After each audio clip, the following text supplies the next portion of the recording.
मालदीव के राष्ट्रपति ने क्यों की चीन की यात्रा? चीन से लौटते ही क्यों बदल गए मालदीव के तेवर? क्या भारत को इससे होने वाला है कोई नुकसान? बीते दिनों से चले आ रहे भारत मालदीव विवाद की वजह से मालदीव सोशल मीडिया से लेकर न्यूज़ की हेडलाइन तक एक बड़ा कीवर्ड बन गया। लेकिन इसी कीवर्ड के साथ एक और वर्ड सामने आया, जो है चीन। दरअसल भारत और मालदीव के तनातनी के बीच चीन अपनी स्पेस ढूंढने में लग गया।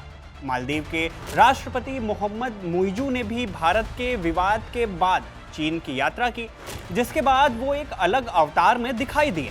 लेकिन चीन ऐसा क्यों कर रहा है? मालदीव को आखिर ऐसी क्या जरूरत पड़ गई कि उसे चीन की यात्रा करनी पड़ी? और तो और आखिर भारत पर इन सब का क्या असर होने वाला है? क्या मालदीव और चीन की बढ़ती नजदीकियों का भारत पर कोई प्रभाव पड़ेगा?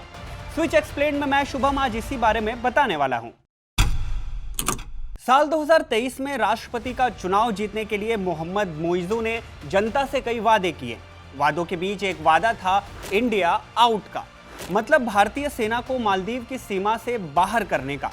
चीन के पुराने समर्थक माने जाने वाले मोहम्मद मुइज़ू ने चुनाव से पहले ही सोच लिया था कि आने वाले समय में भारत से निर्भरता को कम करना है, और चुनाव जीतने के बाद ऐसा हुआ भी। पीएम मोदी लक्षद्वीप दौरे के दौरान हुए विवाद के बाद से भारत से तनातनी और भी ज्यादा मालदीव की बढ़ गई। लेकिन मालदीव भारत से सीधे बैर लेने को किसी भी तरह से तैयार नहीं था। यही कारण था कि उसने तब तक कोई बयान नहीं दिया जब तक राष्ट्रपति मुइज़ू ने चीन की यात्रा नहीं कर ली। पीएम की फोटो पर कमेंट्स को लेकर सोशल मीडिया पर जो बवाल हुआ, उसने मालदीव को काफी नुकसान पहुंचाया। बॉलीवुड के सेलिब्रिटीज से लेकर पॉलिटिशियंस तक ने एक सुर में मालदीव का बहिष्कार किया। लोगों ने ट्विटर पर #बॉयकॉट मालदीव्स का ट्रेंड चला दिया, जिससे मालदीव की इकोनॉमी को काफी नुकसान हुआ। अब क्योंकि मालदीव की इकोनॉमी में टूरिज्म का एक बहुत बड़ा हिस्सा है और 1 से 2 लाख भारतीय हर साल मालदीव जाते हैं, ऐसे में मालदीव की इकोनॉमी का एक बड़ा हिस्सा भारतीयों की झोली से भरता है। और अगर भारतीय ही इसका बहिष्कार कर दें तो जाहिर सी बात है कि मालदीव को नुकसान होना तो तय है, और ऐसा हुआ भी। ऑन एन एवरेज एक टूरिस्ट मालदीव की एक ट्रिप पर 50,000 से लेकर 2 लाख रुपए तक खर्च करता है। रिपोर्ट्स के मुताबिक करीब 10,000 से ज्यादा होटल्स की बुकिंग कैंसिल हुई और करीब 5,000 फ्लाइट्स कैंसिल हुई। अब इससे आप खुद अंदाजा लगा सकते हैं कि मालदीव्स को कितना बड़ा नुकसान हुआ होगा। लेकिन इसी नुकसान के बीच एंट्री हुई उस तीसरे की, जो कि 2 की लड़ाई में फायदा लेना चाहता है, यानी कि चाइना की। और इसके बाद मालदीव ने भारत को अल्टीमेटम दे दिया कि भारत 15 मार्च तक अपनी सेना को मालदीव की सीमा से बाहर निकाल दे। भारतीयों के विरोध के बाद हुई नुकसान की भरपाई के लिए मोहम्मद मुइज़ू ने चीन का दरवाजा खटखटाया।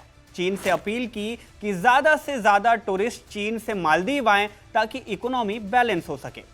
5 दिन की यात्रा पर मोहम्मद मुइज़ू ने चीनी राष्ट्रपति शी जिनपिंग से मुलाकात की। इस दौरान दोनों देशों के बीच लगभग 20 समझौतों पर सहमति बनी।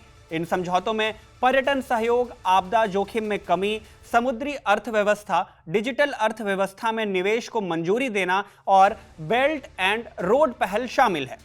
चीन पहले से ही मालदीव के कई अहम मुद्दों पर अपनी मदद देता रहा है, और अब भारत से हुए इस विवाद के बाद अमूमन हर उस मुद्दे पर चीन की मदद मालदीव ले रहा है जहां कहीं ना कहीं भारत होता था।